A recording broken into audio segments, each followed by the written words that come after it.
another one. Got a non-sports related topic with this one. Shouts out to Tariq Nasheed, shared the story on his Twitter.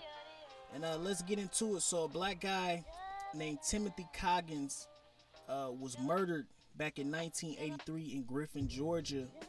And I guess they finally got two suspects, and they charged him with the murder for his murder.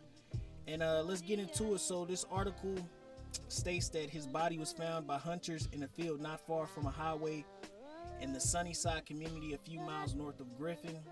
The killing remained unsolved until last October when authorities announced the arrest of Frankie Gephardt, who is 59 now, and Bill Moore Sr., 58, who are both white males. Arrest warrants accused them of stabbing and slicing Coggins to death and giving him seriously disfiguring wounds. And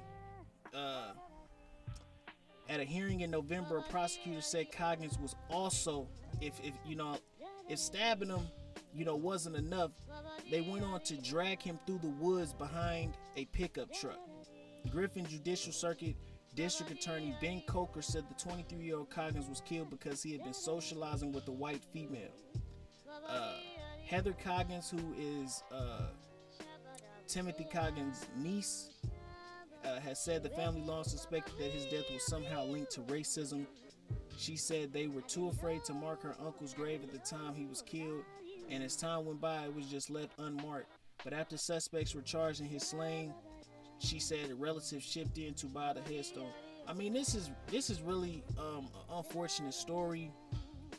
I guess we could be optimistic and say it's a job well done that they finally caught these killers. But at the end of the day, these guys were allowed to run free for 30 plus years. They're in at retirement age, and it is what it is. I mean, they've been caught, but it's like how much time do they really got left? They've already been allowed to live their glory years. These is almost at the twilight years almost. So for them to get them now, I'm a guy who looks at the full picture. I mean, are these leads that they had back then that they just didn't pursue, and now a new regime came through in the law enforcement and they decided to follow these leads? I want to know what the full story is. What did they find out that they couldn't find out then? Because you would think stuff would get more hazy as years and years go on, and it would be more difficult. But at the end of the day, it's a good thing that they found these guys and they were charged, and these two pieces of shit are gonna rot in prison. And it is what it is, man. There's a lot of stories that come out like this when they finally catch these guys and they're old.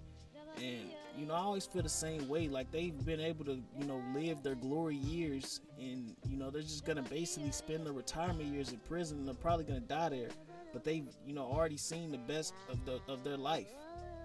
But that is what it is. And it's kind of surprising that racism, pure racism like this is still going on in the 80s. But that is what it is, man. That's my thoughts, man. Make sure y'all like, comment, subscribe, and hit that bell icon to be notified when all my latest content drops. And I'm out. And I will put a link to this article in the description box so y'all can check out the full details. And I'm out.